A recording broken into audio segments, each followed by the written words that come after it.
Went in stock market Okay. as a professional. Wow. I Okay. didn't. If you start it, all our problems will get solved. You'll know what to do. No, no, no. I don't look back once I leave. See, I am not in a stage of spirituality at all. I'm still in the preparatory stage. I'm making preparations to get into spirituality. So please, Karthik. Sure, Welcome. sure. So I think Kama hasn't joined, but we'll keep going. So we are in the last page. This is where we left, right? Yes. So is there a feedback or is it non? Yeah, now it's fine. So I'm on page 150, last para. It must be noted that all of the 56, I request again, everybody go on mute. It must be noted that all of the 56 God realized ones may be called perfect ones, but all of these 56 perfect ones are not all perfect masters, although all 56 experience the same experience of the eternal reality without the least difference of experience whatsoever. And although all 56 are one in consciousness of the ultimate goal, reality, perfect in all respects and God realized, yet there is a difference in their function.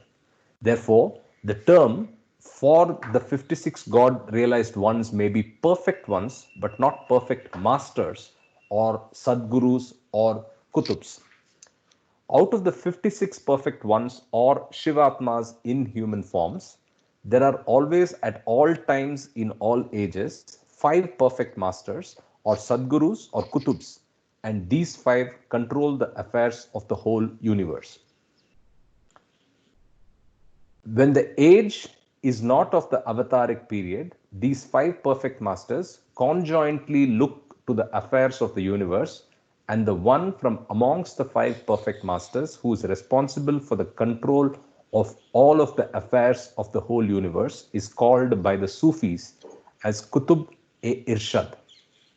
But when the age is of the avataric period at the end of every cycle, the avatar, ancient one, the highest of the high, the independent reality, infinite consciousness of the beyond state of God, is made to manifest in illusion directly on earth through a male human being. This manifestation of infinite consciousness of the beyond state of God through a male human form on earth is commonly called the direct descent of God on earth in human form. This descent of God on earth is generally known as the avatar. Hence, it is obvious that when the age is of the avataric period and when the avatar or the reality or the God consciousness of the beyond state of God is made to manifest into illusion on the earth by giving this reality a human form to be made presentable to the humanity of the world, this avatar or this God man must necessarily be other than the 56 God realized ones.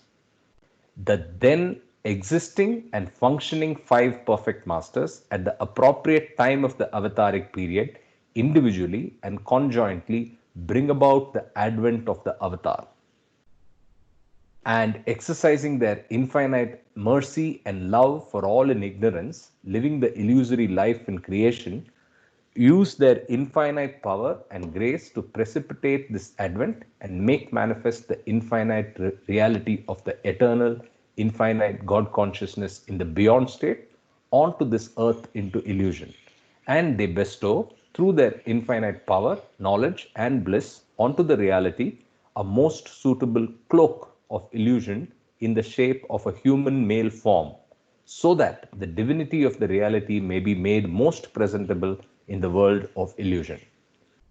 With that, I'll go back to the footnote first and then to the supplement. All cycles of time in illusion end and begin after 700 to 1400 years, and there have been and will be millions and billions of such cycles in a cycle of cycles. Thus, there is no end to illusion which always remains illusion. With that, we go to 33. Advent of God as avatar. Let me try to.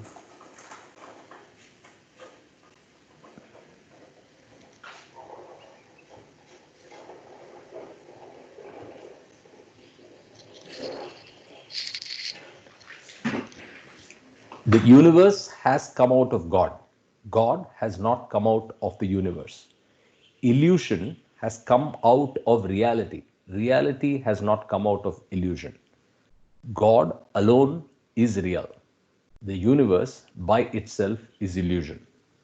God's life lived in illusion as the avatar and as perfect masters is not illusory, whereas God's life lived in creation as all animate and inanimate beings is both real and illusory. Illusion, illusory life, and God's life in illusion are not and cannot be one and the same. Illusion has no life and can have no life. Illusion is illusion and is nothing by itself.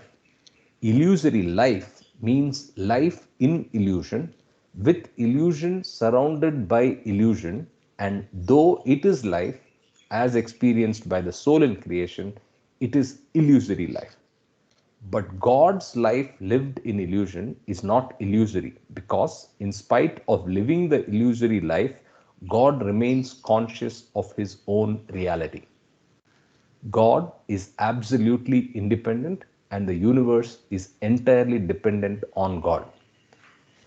When the perfect masters effect the descent of God on earth as the avatar, they make reality and illusion interdependent, each upon the other.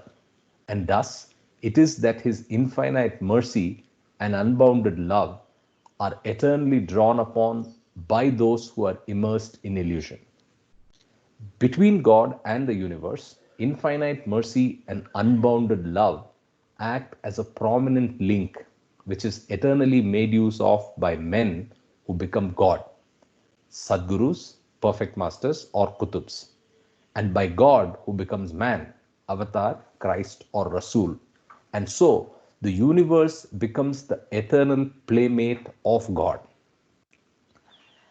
Through this prominent link, the avatar not only established life in his divine play, but also established law in illusion. And this law, being established by the God man or avatar, is the law of the lawless infinite, and it is eternally real and at the same time illusory. It is the law that governs the universe, all its ups and downs. Construction and devastation are guided by this law. At the cyclic period, God's independent absoluteness is made to work upon this law by the God man as God's will. And this means that anything and everything that the avatar wills is ordained by God. I'll stop here, and I didn't understand what he means by the law here. So I'll try to read this and try to see if we can understand this again. Through this prominent link, and by which he means between God and the universe, infinite mercy and unbounded love act as a prominent link, which is eternally made use of by men who become God and by God who becomes man. And so the universe becomes the eternal playmate of God. Through this prominent link, that is of basically infinite mercy and unbounded love, the avatar not only established life in his divine play, but also established law in illusion. And this law, being established by the God man or avatar, is the law of the lawless infinite, and it is eternally real and at the same time illusory. It is the law that governs the universe, all its ups and downs. Construction and devastation are guided by this law. Okay, it's nothing but the divine law. I hope that makes sense. With that, we'll get back.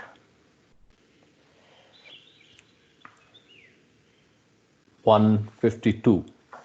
Thus, when infinite reality, that is God, manifests on earth in the form of a man and reveals his divinity to mankind, he is recognized as the avatar, the Messiah, the prophet. God thus becomes man.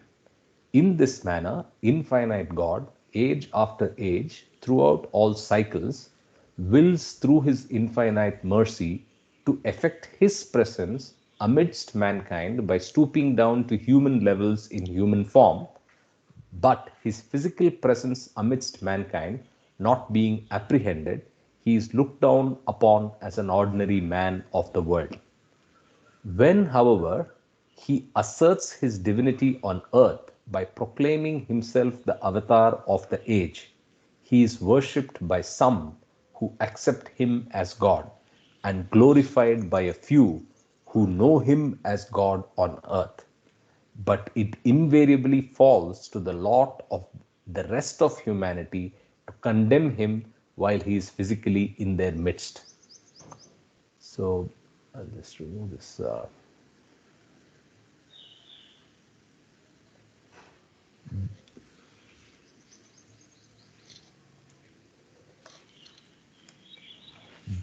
Thus, it is that God as man, proclaiming himself as the avatar, suffers himself to be persecuted and tortured, to be humiliated and condemned by humanity, for whose sake his infinite love has made him stoop so low, in order that humanity, by the very act of condemning God's manifestation in the form of the avatar, should, however indirectly, assert the existence of God in his infinite eternal state of reality.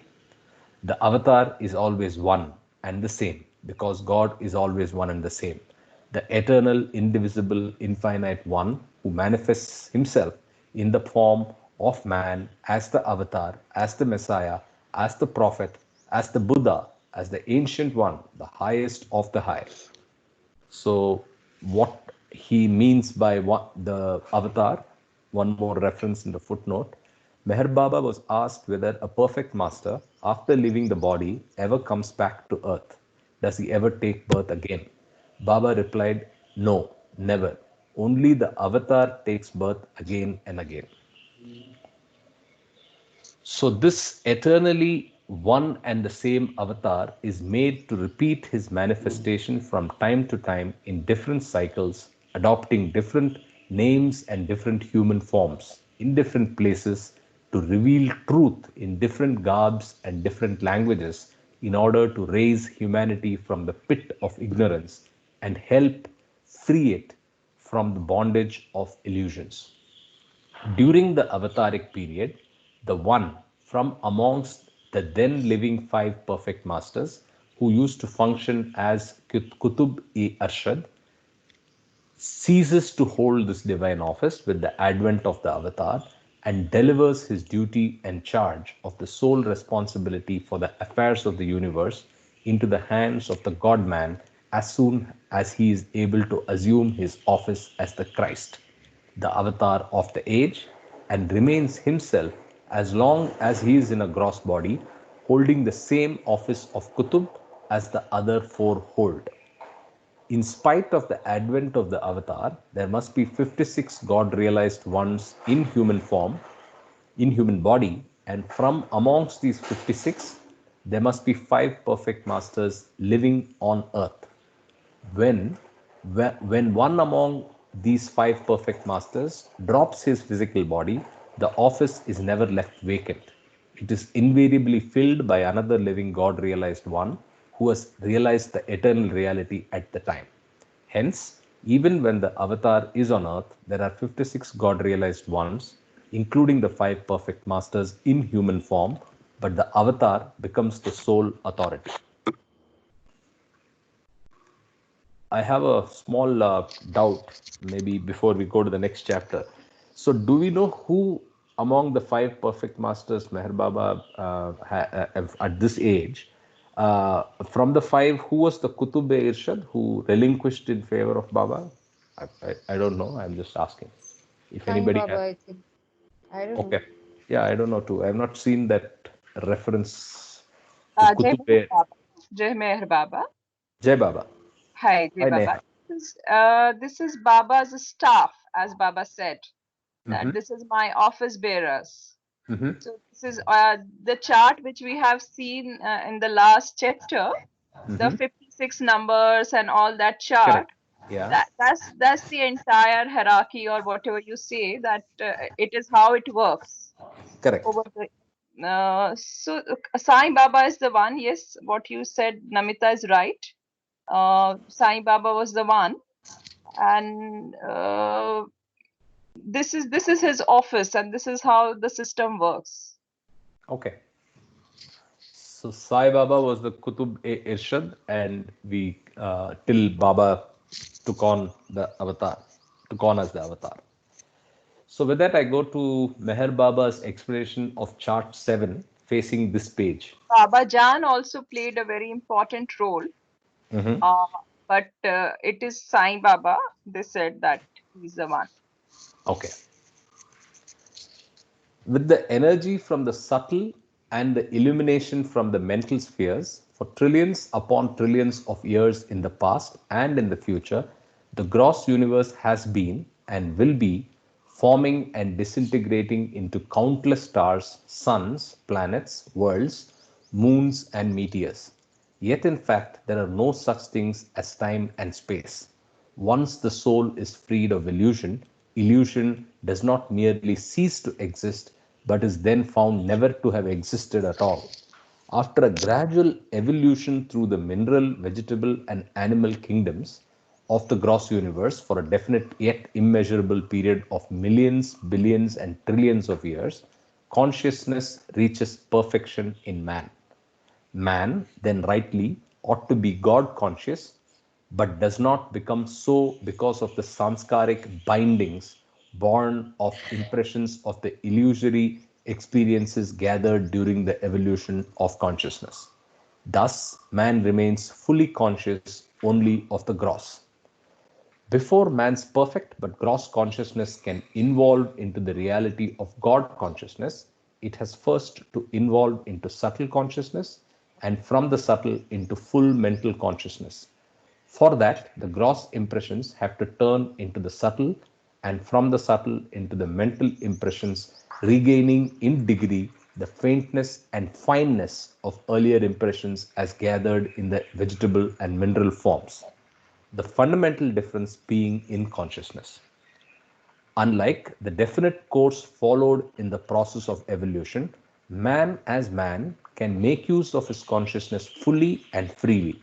Therefore, the fully gross conscious man, according to the resultant tightening or loosening of his sanskaric bindings, can become fully subtle conscious and therefore thereafter fully mental conscious, sometimes after a few or sometimes after numerous human reincarnations. I'll finish the paragraph and then we'll look at the diagram. Between each of the two involutions of his consciousness. And if one happens to be blessed with divine love from a lover of God, or if one has the guiding hand of a perfect master, the emancipation from all bindings, however great and complicated they may be, is achieved much more easily and perfectly. In exceptional cases, an instantaneous emancipation is also possible without involving a single reincarnation. So that's a big one. Let's see. Uh, I mean, that's a shortcut. So this is chart 7. God is reality and all else is illusion. Reality is the bottom. It is the whole thing is the everything, both reality and evolution, I mean illusion. Reality is only men god and the god man, men god in plural. God is conscious of everything except nothing, simultaneously conscious of everything including all nothing. So on the right it says man is cross conscious through gross body equal to small gross shadow of gross sphere, big gross shadow, gross nothing, nothing into nothing, minus into nothing. Whoa. Gross sphere equal to big gross shadow, okay, equal to gross of nothing, nothing into nothing, minus into nothing. Okay, it's abstract, so I give up. Anybody wants to jump in? Is that minus? Is that minus? I doubt. Maybe Is it's it an equal to. Equal Oh, to. not, or maybe nothing into nothing. Oh no, it can't be equal to again. I think it is minus only. I don't know. Oh, the first is equal to, is it? Yeah, Ah. first, Oh, okay. So it is mathematical. yeah. So if you see here, one is a minus. The third. Yeah, it is. Yeah. So, and obviously there is a significance for the three colors, blue, green, and red. And the subtle consciousness is probably the green, and the mental consciousness and the mental body is the blue. So the subtle conscious man, through subtle body, which is the small subtle shadow. Oh, okay. So it's basically man is gross conscious through gross body, which is nothing but a small gross shadow of the gross sphere, which is the big gross shadow, which is nothing but gross nothing into nothing. But I didn't understand the minus into nothing yet. No, that is not minus. It is equal to, or say continuation, I think. Oh, so it's like a Because hyphen. in the subtle, that nothing is, that in minus sign is not there. Yeah. No, but then there must be a significance, because if you look at this line here, it says gross nothing equal to nothing into nothing and again into nothing. So you don't know. Anyway, I will park that. If you go to the second one, the man is subtle conscious, and through the subtle body, which is the small subtle shadow of the subtle sphere, which is nothing but a big subtle shadow of subtle nothing, which is nothing into nothing. And similarly, the last two are mental. Subtle conscious, mental conscious man through the mental body, which is equal to the small mental shadow of mental sphere, which is nothing but the big mental shadow, and which is equal to mental nothing. Right? So maybe we'll understand more in the subsequent 3-4 paragraphs that are in this page. So we'll go there. Anything else? Any other insights from anybody else? If you see this, Mm-hmm. so the gross sphere, there are three nothings. Nothing into nothing into nothing. In the subtle, it is nothing into nothing. But in the mental, it is mental nothing into is equal to nothing. Correct. There is some meaning there. We'll have to decipher. Correct. Is this nothing everything? No, all of what you see on the diagram is the everything. Is what I see here. If you look at it, everything is encircling both illusion and reality. Right? If you see the words there everywhere. Illusion is not everything. It is not correct. Yeah. So it's not the real everything. So what does this nothing mean? See, there is one nothingness of the illusion, right? Correct. And there is one nothingness of the oversoul, Paramatma, which is actually everything. It is perceived as nothing. It's perceived as nothing. So illusion is actually nothing but perceived as everything. Correct. So what are all these nothings here on the right side?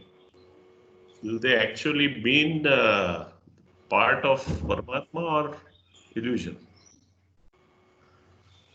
No idea. We'll have to get a guest lecturer for this.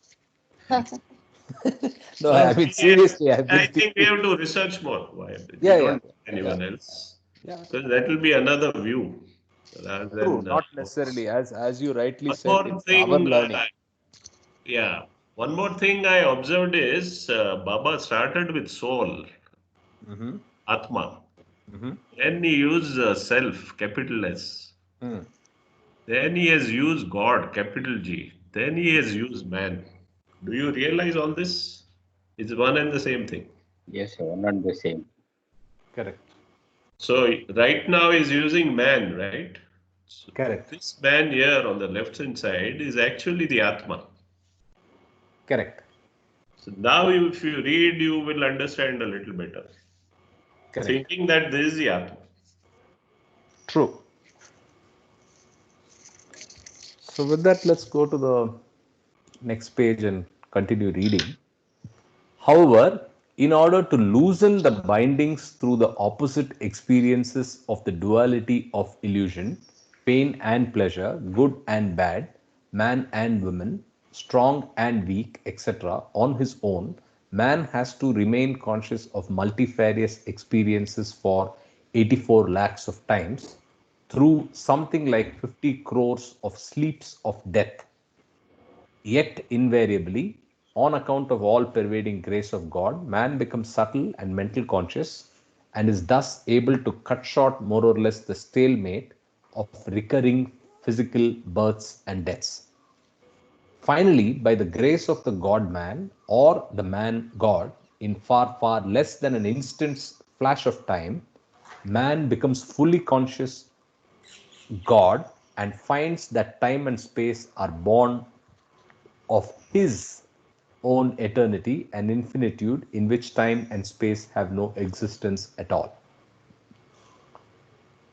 Asked for further clarification, Eruch B. Jesawala wrote in reply, the reference to 50 crores of sleeps of death is approximately what one soul has to undergo during the processes of evolution of consciousness of forms and of reincarnation with the help of changes in the media, association with and disassociation from different forms of different species. 84 lakhs of shakings or reincarnations are in human form, but 50 crores of sleeps of death include pre-human forms, associations with and disassociations from media and the experiences of their impressions. Man need not die more times than he can be born. Somebody needs to go on mute. There's a lot of man is born once with the birth of mind, and man dies once with the annihilation of mind. As such, there is indeed no reincarnation. It is just a process of crores of sleep of death for the mind that is born once and that dies once. Birth of mind involves the processes of evolution, reincarnation, and involution. Death of mind is realization of the self. So with that, I think we finished the first book and we can now go to the second book, which is, I think, the states of God.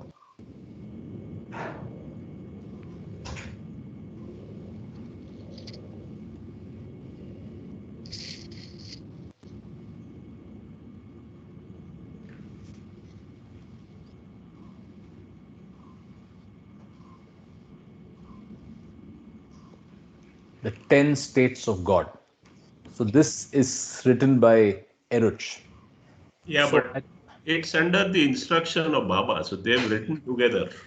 correct. Yeah. So is it to be taken that this is the end of the book and that's no, I think it's the same next continued chapter, right? Because it and the same numbering. So it's not a supplement. It is part of the same. Yeah, it's a part and it's, I think, written under the instructions of Baba only. Correct. The 10 states of God. Okay, there you go. He answers it. The 10 states of God, which follows, was written by Eruch B. Jesawala under the direct supervision of Meher Baba, describing and interpreting an original diagram, the 10 states of God devised by Meher Baba, right? The editors. So the 10 principal states of God depicted by Meher Baba. State 1, God in Beyond Beyond. State 2, God in Beyond substates as A, B, and C. State 3, God as emanator, sustainer, and dissolver. State 4, God as embodied soul. State 5 is God as soul in the state of evolution. State 6 is God as human soul in the state of reincarnation. State 7 is God in the state of spiritually advanced souls. State 8 is the divinely absorbed. State 9 is God as liberated incarnate soul. State 10 is God as man God and God man. So here is the 10 states of God diagram. So first one is the God in the beyond state. I think that's See it from the down, please. yeah, okay. Thank you. So gross world, subtle world, and the mental world, the soul is going through the God in the state of spiritually advanced souls. 7. No, I think if you look at the numbering, 1 is here, God in the beyond state. All the numbers are there, 1, 2, 3, 4. Yeah, I'll read go it. by, yeah. Yeah. So God in the beyond state, then you have the God in the beyond state, and then there are 3 in that, like we saw above, A, B, and C. A is attributeless and formless. I mean, B is attributeless and formless. A is just power, knowledge, and bliss. And C is qualitied and manifest in form. From there, you go to 3, which is in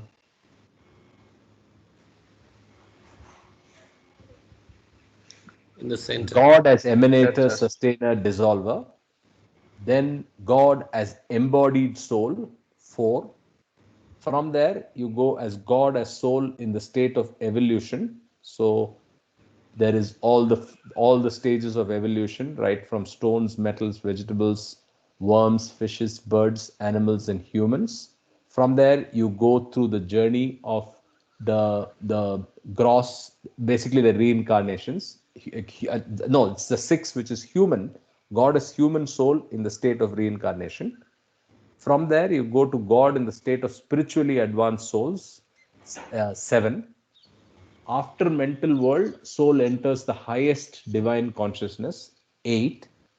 God as Can you read the? Yeah. Can you read what is written in the 3 circles inside? I am in my Okay. print. I am unable to read. So it's basically gross world, subtle world, and mental world. Can you see it? Okay. So the leftmost with multiple colors is gross world. The purplish one is subtle world, and blue one is mental world. Okay. And then from there, that is the 7th journey.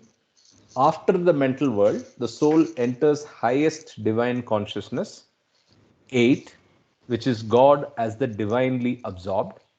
From there, if divinely absorbed state leaves its divine state, it goes to the divine junction or the man-God state, 9. So God stationed in divine junction as liberated incarnate soul. I think he also referred to this Turiya, right? And then finally 10, which is God as man God and God man, which we have seen this diagram earlier, which is the innermost circle is the soul, and then there is infinite consciousness, unlimited divine ego, universal mind, universal body, a mental body, a subtle body, and finally also ensheathed in a gross body. Right. So this is the diagram, but obviously there's a very detailed description which we shall now go to. From the 10, there's an arrow that goes up to C. Yes. What does that mean? It's not ending at 10, or it's like a loop, but I don't see any more arrows thereafter.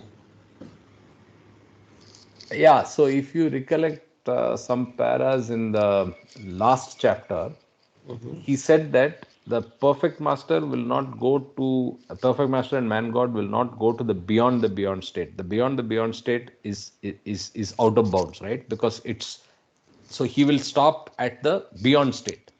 Okay. I'm not able to get the exact verbiage that he said, but I do remember that man god and perfect god man and perfect master would be able to experience God in full consciousness in the state of beyond, but not in the state of beyond the beyond. Beyond. So it is a loop, but the loop stops at 2C. 2C. Okay. Yeah. 2C. And there is a connection in the eighth to 2A also, 2B. Yes. Attributeless, formless. So this is, as we progress, man can experience these three levels, but he cannot go beyond to the God in beyond state. Correct. So in as you rightly said, he could go from 8 to B, state B. There is some connection. Maybe there in is the a connection. Maybe it explanation means we will know. And this cross line which comes to the qualified manifest in form, there is a junction also which is which will be explained later, I think. That is Correct. the ninth. So I think from 8 you can bypass to 2B or go to 2C. There is a pink line that goes all the way from 8 to 2C directly, or you go through 9 and you go through 10. Yes. No, I think it's 8 to 2C via 9. So yeah, via 9. Yeah. So some of these are just descriptions of the circle. It's not part of the journey, it's just an explanation. Correct. And I had, I think 2-3 days back, discussed about the difference between moksha and avatar state. Okay. Yes. Correct. Yeah. Nirvanic or the moksha state, once you go there, you cannot take an avatar. So avatar is a state, just as he said here, it's not beyond God state. It's just beyond God state. Correct.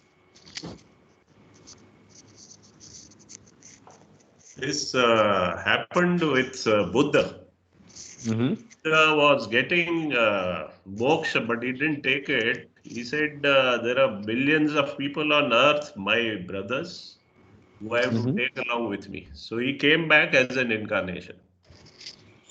He became what is known as Jagat Guru, world teacher. Okay. So is Jagat Guru in this Jagat list? Guru's term is not here in. That term is not there. Yeah. Only Satguru. Correct. So there's many more here. So divine junction, yeah, it is the Turiya Avastha. But we'll just familiarize ourselves with this. It's important so I think at least for us, most of us may relate to the Vedantic terms. So I will read it just quickly so that we at least register it. Paratpara Parabrahma is the God's beyond state, which is state 1. In Sufi, it is Gaibul Gaib or Varaul Vara. Paramatma is God in the beyond state, which is Allah. Ananta is infinite, La Mahdud. Nirguna is attributeless, La Sifat. Nirakar is formless, La Surat. Sat Chit Anand is power, knowledge, and bliss. Kudrat, Marefat, and Musarat. Vidyan Bhumika is realm of mastery. Alam e Hahut and Ash e Allah. Atma Pratishtapana Sahaj Samadhi, established in the life of God, and it is Baka Bila. Vidyan is highest divine consciousness. Ahadiyat Alam e Lahut. Sagun is qualitied Ba Sifat. Sakar is manifest in form Ba Surat. Brahma is emanator Afridgar. Vishnu is sustainer, Parvardigar. Mahesh is dissolver, Fanakar. Mano Bhuvan is mental sphere, Alam e Jabrut. Prana Bhuvan is subtle sphere, Alam e Malukat. Anna Bhuvan is gross sphere, Alam e Nasut. Utkranti is evolution, Irtika. Punarjanm is reincarnation, Rijat or Avagavan. Bhumika is plane, Asman. Atma is soul, Jan or Ru. Jivatma is embodied soul or Jan e Jismi. Manava is human, Manav, human, Insan. Yogi, Sadhak is aspirant, Rahrav. Sadhu is advanced soul, Mutavasit. Mahatma is great soul, Akhyar. Mahapurush is Sant, saint, Abrar or Wali. Satpurush is adept pilgrim or saint. Afrad or Peer. Manonash, Nirvana, is annihilation of the mind, the small self. The final Fana is the Sufi explanation. Nirvikalpa is oneness with God, Fana Phila. Brahmi Bhoot, the divinely absorbed, Mazub e Kamin. Turiya Avastha is divine junction, Fana Ma al Baka, at Mukam e Furutat. Paramahamsa is a divine superman, Mazboob Salik or Salik Mazoob. Jivan Mukta is liberated incarnate, Azad e Mutlak. Sadguru is man god, which is Kutub. Avatar is God man, Sahib e Zaman. So with that, I'll go. This is not in order. Mm-hmm. Not in order, it's random. Yeah. So it's not in order of the states of God. In fact, it even has terms like man and soul and everything. Right? So here there is one term, and Sunil had asked a question twice, I think, about when will the man not take up human reincarnation, right? Sunil is there? Yes, I'm here. Yeah. So that was your question, right? Correct. Yeah. Can you go up a bit, Karthik? Sure. See the table, not here. The explanation. See, once you achieve this Manonash state, yeah. Okay, that is when you do not have to take further reincarnation. Oh yeah. So, because most of your physical karma or sanskaras will be finished, then you will be left with a causal body which has only causes of the higher self beyond the mind. Right. So, mind, a lot of masters say mind is a disease. And it's the mind with which... Tushar, what you're saying is only for this life. There are karma which carries with past life also. So it has to be a balance. This has to be a balance between, once the balance maintains, then the Manonash starts, it's a process. So that's, I just said that, right? I said the lower karma and sanskaras will be over when the Manonash takes place. Okay? There is a causal body which is immortal. Are you aware of causal body? Baba has mentioned it. Causal body, the first swim is a part of causal body. So it remains right up to the end, right up to the state of nirvana. So what karma will be gone would be a sizable part of your sanchit karma by the time you are beyond the mind. Manonash means that. It means that you are living in not the human form. There are forms even beyond. Okay. There was one Garrett Fort. I don't know if you know Neha about him. Garrett Fort. He was a writer from Bollywood. So he had asked Baba a question to give him the astral world experiences. So Baba has promised at that time about that astral world And there are beings of astral world. The relatives are there. So when you leave this, there is the astral body is left still. It's not barely. Uh, we live in that astral, mental, and the physical body simultaneously. So this is a further reading. You will have to dwell into all that. True. There is a So beautiful quote by Baba. Baba said it once: when the avatar comes, all the planes and everything are immaterial. If avatar wants, he can give you God realization or mukti in a minute, in a glance of his, or just it will just happen anytime. So Correct. all these planes are irrelevant when avatar comes. Correct. So if you look at this line, right? Finally, by the grace of God man or the man God, in far, far less than an instant's flash of time, man becomes fully That's conscious short time, and right? conscious God and finds that time and space are born of his own eternity and infinitude, in which time and space have no existence at all. So this is what he's saying. but this subject to the conditions which I mentioned in the message yesterday. Yes. All those who wish to read, I have posted a message. Yes. Okay, unless you leave everything, you won't get His grace. That grace, yes. Yeah. Perfect. Please understand this very well. Okay, so we'll go to part 9, the 10 states of God. The pages of this chapter are built around the diagram depicting the 10 states of God. This diagram has been given by Meher Baba himself. It is a gem from the fathomless treasure of his supreme gnosis. The spiritual terms of this diagram have been linked up with the most generally accepted Sufi, Vedantic, and Christian mystical equivalents. If we were to take a bird's eye view of this diagram, we should find that it depicts what is really the downward journey of the oversoul to the lowest point of devolution as man, insan, jivatma, and its upward journey again through the unfolding planes of consciousness back to the original source, first as the divinely absorbed Mazub e Kamil and culminating finally in the perfect man, Insan e Kamil or Shivatma. The 10 different states of God are principal stages on this journey, a journey in which unconscious God becomes conscious man in order to become conscious God.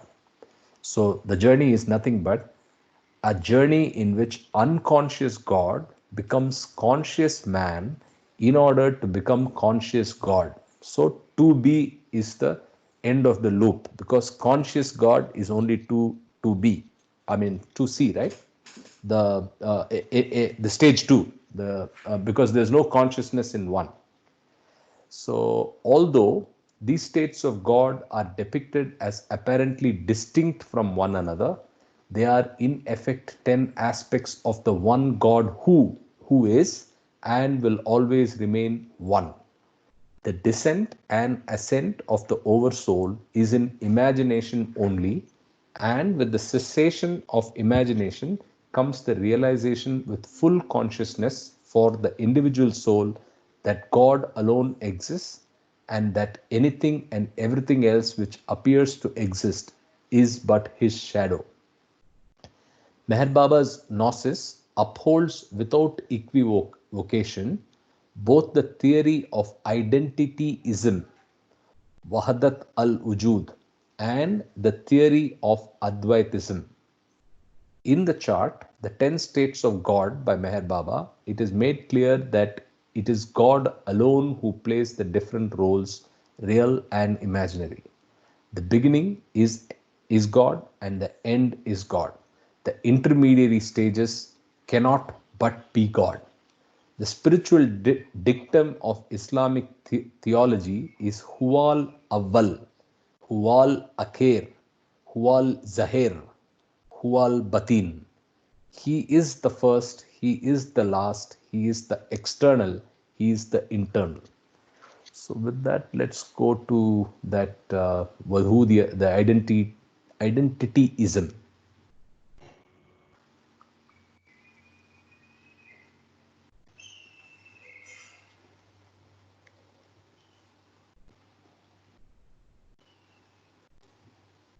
Page 258. Yeah.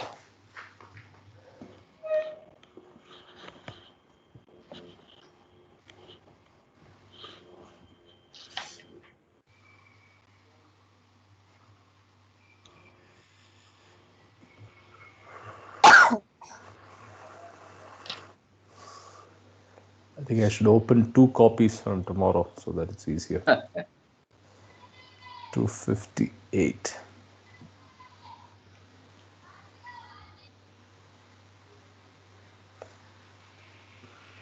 I put a bookmark there, but it's not searching that.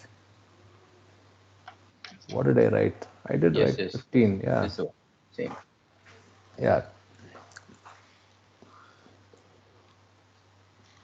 Tawheed, or the unitary state of God. The principle involving Tawheed, or the, but I thought he used another word there, right?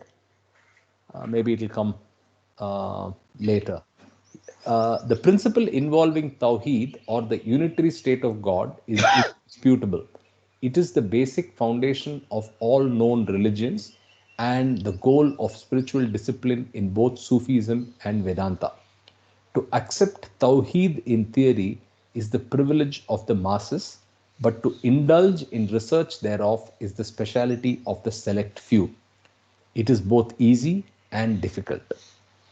Tawheed is seemingly so easy that it is talked about universally on pulpit and platform, and yet it is so difficult of achievement that the best of efforts therein yield nothing but stupefaction and bewilderment. The unity of God in its transcendent aspect is the Tawheed-e-Tanzihi, absolute oneness of Sufism, and the Advaita of Vedanta. The problem of Tawheed presents multifarious aspects, as is exemplified by the old story of several blind people examining an elephant. Each touched a different part of the creature and formed a different opinion. Individual approach to the subject is relatively quite true and unchallengeable, and yet the elephant as a whole is something quite different and ununderstandable for the blind. The following are a few utterances of eminent Sufis concerning Tawheed and aspects thereof which appeal to them. I'll finish the footnote first. The apparent contradictions in the words of Sufis are merely due to limitations of the means to express the experienced truths and to describe the realized truth in different contexts, under different circumstances, and from different points of view that always go together in a single experience or realization as a whole. Meher Baba says that such wordy differences do not contradict but complement the expressions of experienced and realized truths which underlie such contradictions. Explanations in the respect such as have already been given in preceding pages and should therefore be always borne in mind. Namely, so here's some quotes from the Sufis. Tawheed is that reality in which the impressions, nukush, are wiped out and knowledge appears and God remains as immaculate and pure as he was before. Tawheed is the knowledge of God, and this knowledge enables the Gnostic to differentiate between the original, Kadim, and the contingent, Hadas, being. The transcendent state of Tawheed involves the denial of Tawheed. Tawheed is the effacement of the lover in the attributes of the beloved. Tawheed has two aspects. One is the state and the other is the inscription of it. Description. This is the description of it. Yeah, the descriptive aspect of Tawheed belongs to the worldly mission of the prophets, and the state, therefore, thereof involves the infinite and boundless ocean. The descriptive aspect depends on the instrumentality of speech, sight, hearing and cognition, and all of these require separate confirmation. To confirm on the basis of extraneous proofs is to suggest duality, and Tawheed is free of all tinge of duality. Faith in a man walks through the crowded thoroughfare of duality, and this stage cannot altogether be dispensed with. Descriptive Tawheed is like a lamp, while Tawheed in itself and by itself is the sun. When the sun appears, the light of the lamp vanishes into nothingness. Descriptive Tawheed is changeable, while the state of Tawheed is immutable and eternal. The words uttered by the tongue are overruled by the heart. When one on the spiritual journey occupies the station of the heart, the tongue becomes defunct and mute. Later on, the heart, too, is overridden by the spirit, Jhan, and at this stage the wayfarer talks to him. This talk is not in relation to the essence, but in relation to its attribute. The attribute changes and not the essence. Ain. The sun warms up the water, whereby the attribute is changed, but not the water. Thus, the very attempt to affirm Tawheed is to deteriorate the pristine purity of Tawheed. Asbat ut Tawheed, Fasidun fit Tawheed. Tawheed wields for the Unitarian Mawahid the beauty of absolute oneness, Jamal-e-Ahadiyat. Tawheed on that account is suspect because you desire it from yourself. One who writes about Tawheed is a mulhid, rationalist. One who points towards it is a dualist. One who infers it is an idolater. One who talks about it is irresponsible. One who is silent about it is ignorant. One who thinks that he has realized it is self-deluded. One who imagines its nearness is distant from it. One who weighs it with intellect and forms ideas thereof is indulging in make-believe, and the one who finds it without seeking is the lost one. Abu Bakr Shibli is a very nice poetic explanation. I'll finish the footnote. It talks about like all of us. All of us, yeah. Every type of us. So I'll just finish the footnote. How are we doing on time? Oh, we are out of time almost. Yeah. How much is this? Yeah, I think we'll stop here. So I think we started late. Yeah. No, I think we'll just finish the footnote and stop here. We can pick it up tomorrow. Page 193, the approach to truth is individual, and so in matter of details, much depends upon one's spiritual tendency, physical aptitude, and external circumstances. 98 refers to 1,000 seekers may be enjoying as many experiences, yet the path of gnosis is only one. Page 207, in spite of the different aspects of the experiences of the experience, all the aspects are experienced together at the same time. 228, on the one hand, more details confuse one more and less details explains things less. This gives rise to a variety of terms and expressions for use from different points and in different contexts. In the absence of actual experience, descriptions of the same one thing often sound contradictory. But in the light of relative experiences or the final realization of the truth, these very contradictions prove to be really complementary expressions about the same one truth. Anyway, this is we will pick it up from here and continue tomorrow after Abu Bakr Shibli. Repeating that once again. Yeah, I think we should. Jai Baba, thank you very much. Jai Baba, thank you so much. You start at 7:30? Dot? Yeah, we start at 7:30. Yes. Okay. Yeah. So we were on time today. No, we were talking for 3-4 minutes. That's what Tushar is talking about. Okay. Yeah. All right. Jai Baba, everybody. Bye, Jai Baba. Thank you, Baba. Bye, thank you so much. Thank you. Jai Baba.